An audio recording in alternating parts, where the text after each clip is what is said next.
Welcome back. All right, so we're done early tonight.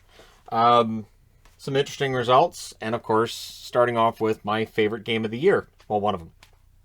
I actually think I might like Dallas Boston ones, maybe even more right now. And Toronto, they keep it up. So, yeah, pretty interesting night. All right. I wonder how many people load up the review video and just see the scores and they go, all right, so I know what happened, and then just click away. There's probably at least a few. I can't say I blame them. All right, so Canucks in against the Bruins, and it was Halak versus Ullmark. Vancouver had 12 wins in 62 visits to play the Boston Bruins. They don't get 13 tonight, and they should have. I'm saying that honestly. This is a game Vancouver should win. A game that 2 years ago they win. Like the game in Columbus. 2 years ago they win that. The game against Anaheim a couple weeks ago. 2 years ago. And that's where I'm going with this is they're finding ways to lose games. So Ullmark wipes out and he recovers early. That left me going, okay, so Ullmark's wiping out. Good. Early power play for the Canucks, and they score on it. And it's Pearson scoring from Besser and Höglander at 3:33. This is only the 6th time in 22 games that Vancouver scores first. So that's progress, right? Bruins try to answer, and they do. And Bleed scores at 5:51. That was an awful goal. I will admit, I chuckled when I saw that go in. That was not a good goal. Bleed's going to be happy. That's his first goal of the season. Maybe that gets him going. Probably not, though. Bruins press after. The Bruins get a power play. That was killed off. Halak recovers from the bad goal. All credit to Halak. After that really bad goal to start it, he did recover from it. The Canucks went 12-plus minutes without a shot during that period. The Canucks get a power play, and then they scored. Garland scores, but the Bruins challenge, and it's taken off the board for offside. The Bruins then finished off the kill. So it's 1-1 after one, second period. McAvoy with a shot, glove save on that. Garland had a net drive that was saved. Things get scrummy at the Canucks net after a save. Bruins press at 3 minutes. Canucks press. They go to a power play, and it's just a no. Doesn't score. Frederick had a chance that was blocked. He hasn't had a goal in a long time. And then Garland, he gets that goal back that he lost on the offside call. He scores from Dickinson at 12:31. And so it's 2-1 for Vancouver. Foligno then had a one-timer saved at the other end. Quiet night for the Bruins top line to this point. They did a really good job of playing well against them. Ullmark then denies Horvat. Foligno had a last-minute chance that was saved, but we go to the third period with Vancouver up 2-1. And again, I thought Vancouver through 2 periods had played really well. That second period, they played a lot of time in the Boston end, and I thought they did well. Third period, early press by the Bruins. Pastrnak was being double shifted. So Cassidy, knowing he needs a goal, he was double shifting Pastrnak early. Things get scrummy after Halak makes a save, and Marchand, of course, is in the middle of it. As I've said before, if Marchand's aggravating you, Boston's probably losing the game. That's usually when he starts to act up. Power play for the Canucks. Pettersson had a blast that was saved. That's killed off. Pettersson, no points for him tonight. Bruins get a power play. Pastrnak hits the post. He thought it was in, but it wasn't. I think that threw some confusion into the mix because then Marchand does bury it from Foligno and Bergeron at 8:45. So that power play marker makes it 2-2. And again, the penalty kill for Vancouver, it's just not good. Mott had a breakaway that was saved too during that penalty kill, so they were that close to getting a goal. With 4:37 left, the Bruins get a power play, and they score on it. It's Pastrnak. He makes up for that post he hit earlier by getting the goal there. He gets the goal from Marchand and Bergeron at 16:36. So they did a very good job of controlling that line until the third period. And then on special teams, Marchand with a goal and an assist, Bergeron with a couple of helpers, and Pastrnak gets a goal. Canucks press for the tie. They pull the goaltender with a minute and a half left. Canucks call a timeout with 46 seconds left. There was an empty net goal scored by Marchand, challenged, and it's rightfully offside. But that's as close as things get.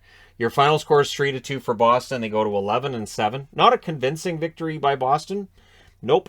Vancouver 6-14-2. Boston played very well in the third. There was also Vancouver just... The amount of confidence this team doesn't have right now seems to be endless. There's no confidence for the Canucks. So when a team starts to turn the tide against them, you can just feel it, right? So the shots in this one show that. 11-10 Boston in the first, 17-13 for Vancouver in the second, 18-11, Boston in the third. Boston had 9 shots, I think, in the first 9 minutes. Like they were just peppering the net. And then the penalty kill lets the Canucks down. Final shots 42-38 for Boston. Power plays, Vancouver 1 for 4. Boston 2 for 3. Hits 28-18 for Boston. Halak saves 39 out of 42. He was fine. At the other end, it is Ullmark with 36 saves on 38 shots. Ullmark did not have a great start to this, but he had a great third period, and after that Garland goal at 12:31 of the second, he didn't let anything in. So he recovers from what was a shaky start, and for Ullmark, his numbers are going to get better based off this game. Next up, Philadelphia continues to fall.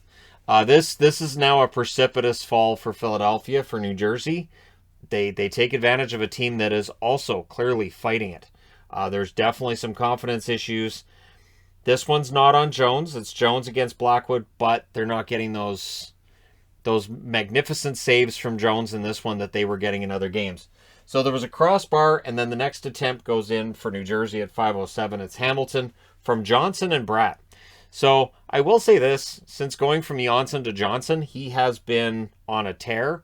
I think players that are struggling right now should change how their last names are pronounced immediately. So if you're not scoring goals, I'm not saying Nick Bonino makes any sense or sounds right, but maybe Bonino would have more than 2 goals, right? So the Flyers were 2-6-1 when allowing the first goal, so that's a bad omen. Devils were definitely the sharper team early in the game. Willman was denied good shift for the fourth line from the Flyers. Zaka had a chance, it was blocked. He sure couldn't bury one. The Flyers were having turnover trouble. Konechny with a rush chance that was saved. The Flyers get a power play. That becomes a 4-on-4. And then when the Devils have the power play, the Flyers score. It's Lawton from Provorov at 17:03, and then the Flyers kill off the rest. So you go to the second period with it 1-1. Johnson scores early from Bratt and Mercer at 1:47, and it's another turnover by the Flyers. So the Flyers were having turnover problems in the first period, and then they're having turnover problems in the second as well. I've got it right here. Flyers having turnover trouble, and then another turnover right here. Devils try for another. We then get a fight between McEwen and Geertsen. Good fight between the two of them as well. Atkinson had a blast that was saved and held. Subban with a shot saved as the Devils were pressuring. Devils were taking over the game at the halfway mark. We then get a delay of game call against New Jersey, so the Flyers get the power play there. Flyers, though, had a hard time setting up. It gets killed off. Their power play is really struggling. Mercer nearly gets one. It's really, really close. Doesn't quite get it. Pressed by the Flyers with 3.5 minutes left. Brought with a breakaway. Jones saves on that. And then as the clock expires, the Devils have a power play to start the third period. Flyers were shot blocking during that penalty kill. Brought fires one wide. The power play comes to an end. And then it's Farabee. Farabee scores from Lawton at 3:04. And it went off a ref skate to Lawton. And then Lawton gives it to Farabee, who puts it in the net. So Farabee on a 3-game goal streak now. Then there's a delay game call. The Devils get the power play. We get 13 seconds of 4-on-4. The Flyers get a power play. Couturier fires wide. There was a good cycle, but it's killed off. So again, those can be the most frustrating power plays, right? Where you're like, okay, so yeah, you can pass. Okay, yeah, you're still passing. Are you still cycling the puck? Is somebody going to go to the net, or are we going to get it? No, it's over. That was a fun 2 minutes of cycling the puck. Jesper Bratt scores from Johnson at 11:57. So that gives the Devils back the lead. Farabee's tying goal is only the tire for almost 9 minutes of time. Then Bastian, in his first goal as a Devil again, he scores from Hamilton and McLeod at 14:14. So the Flyers pull the goaltender. Atkinson couldn't bury one 6-on-5. And then Johnson hits the empty net from Mercer at 17:04. And the Flyers lose to the Devils 5-2. The Flyers drop to 8-8-4. New Jersey goes to 9-6-4. Your shots in this one, 9-7 in favor of Philly in the first, 14-9 New Jersey in the second, 14-7 New Jersey in the third. So it just turned on them. Final shots, 35-25 for New Jersey. Power plays, both teams 0 for 3. Hits, 26-21 for Philly. Jones saves 30 out of 34. Blackwood saves 23 out of 25. Both goaltenders played well, but like I said, there wasn't that world-beating save really from Jones. Some good saves, yes, but again, the Flyers' lack of goal scoring is really starting to hurt them now that they're not getting those one goal against games as they were during that streak earlier on. All right, moving along. San Jose. So this was, I'm going to be honest, this was the slowest game of the night. This one, there was a lot of defense going on, a lot of good keep them to the outside kind of play, not a lot of really prime opportunities. Reimer versus Fleury in this one, early press by the Hawks. Meyer had an attempt that was blocked, and his second attempt was saved. Burns was robbed in close. The Hawks press. The Sharks, though, shot blocking. Shot blocking, it felt like, was really prominent in this game, too. The Hawks press. Things get pushy near the Hawks net after that. Kara had a shot that nearly fooled Reimer. Reimer made that save by where he was positionally.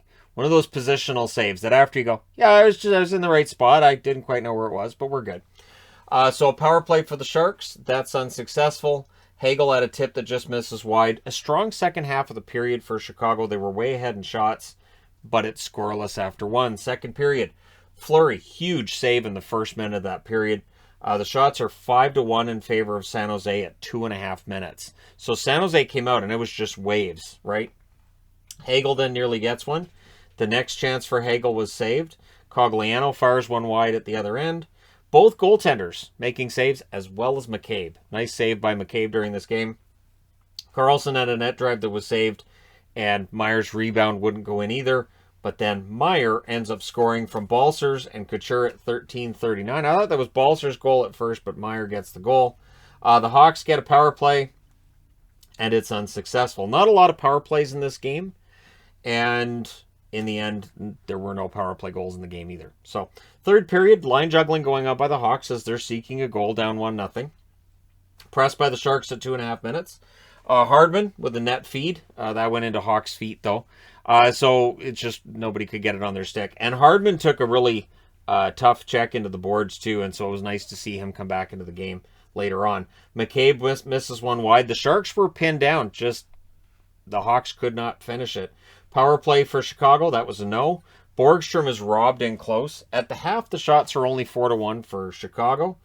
Kubalik with a rush chance fires wide. They pulled the goaltender with a little over 2 minutes left. Kane fires one wide, and then the empty netter. It's Timo Meier from Couture at 18:29. Chicago would pull the goaltender yet again, but San Jose wins this one 2-0. They go to 11-9-1 with the win. Chicago drops to 7-12-2. So again, for Chicago to really and truly, get that momentum back and get into the playoff picture, they can't afford to lose a game like this at home. Shots were 11-4 in favor of Chicago in the first, 15-9 San Jose in the second, 9-3 Chicago in the third. So momentum swings throughout. Final shots 29-22 for Chicago. Power plays 0-1 for San Jose, 0-2 for Chicago. Hits 32-25 for San Jose. Reimer saves all 29 shots. So after being embarrassed by the Toronto Maple Leafs in his last game, he comes out and gets a shutout tonight. Fleury saves 20 out of 21. He was very good as well. And yeah, there you go. And I think Meyer was the other star in this game too, because that's how it works. Your first and second stars should be the goaltender in a game like this, goaltenders in a game like this, and then your goal scorer, which is Meyer for both, is the other star in whatever order you'd like. All right, moving along, last game of the night. Toronto. This is the third time that Toronto's gone into California and rattled off 3 wins. And California is a little tougher this year than last year, but I have to say, Toronto made this look really easy. And that is saying something. So while I've already seen the comments about, we'll see in the playoffs. Look, it's still early-ish in the season, but this is a remarkable run by Toronto. Campbell versus Gibson, Spezza playing his 1,200th game. Shots are 4-2 for the Ducks at 4 minutes. The Ducks came out pretty strongly in this game. Muzzin prevents a possible goal. Zegras had a shot that was saved. Ducks were faster to the puck at that point in the game. They were faster to the puck, and I thought, well, if Toronto loses this, it's not the end of the world. And, they've had a nice winning streak on the road, and eventually they're going to lose one on the road. Well, we wouldn't see that tonight. Leafs had a 2-on-1. Kerfoot couldn't bury it. And every time that Campbell makes a save, the soup chants are there. There were a lot of Leaf fans in that crowd. Marner with a net feed. Gibson grabs it. In the last minute, Milano had a shot that was saved. And we go to the second period, still scoreless. Conservative start by both teams. Not a lot of shots. Pretty solid defense both ways. Leafs press at 4.5 minutes. Tavares had a tip shot that was saved. The Leafs had the momentum, and eventually they score on it. Matthews on a 3-game goal streak. He scores from Brody at 7:48. Ducks get a power play. That was unsuccessful. And then Bunting Gets his 6th of the season from Marner and Muzzin at 11:03. It is 2-0 for Toronto. Gibson saves on Nylander. There's a press by the Leafs with 6 minutes left. But after 2 periods, you just get this feeling like Toronto's just going to keep rolling. And they kind of do. And then there's that little bit of a momentum swing after. So Kerfoot scores from Nylander at 13 seconds. And then, Kerfoot nearly added another right after that. So this was a really good start by Toronto. Simmons had a net drive. He hits the crossbar. Probably surprised at how much room he had out there.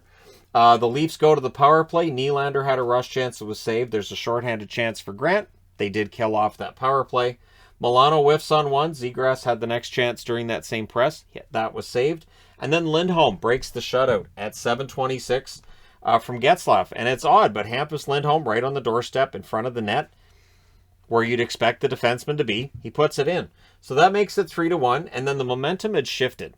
And we also ended up with some broken sticks on the ice, so players are trying to navigate the broken sticks, and it was a crazy turn all of a sudden, because now the Ducks have the momentum and the confidence.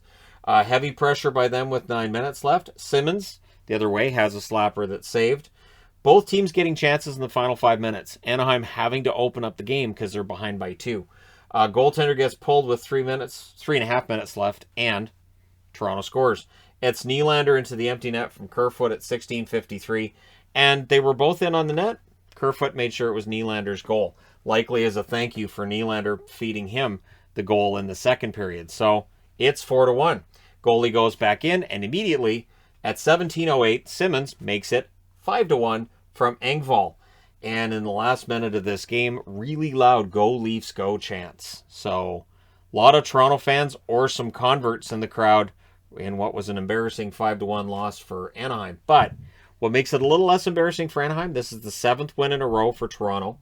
They go to 12-2 in the month of November. That is the best month Toronto has ever had.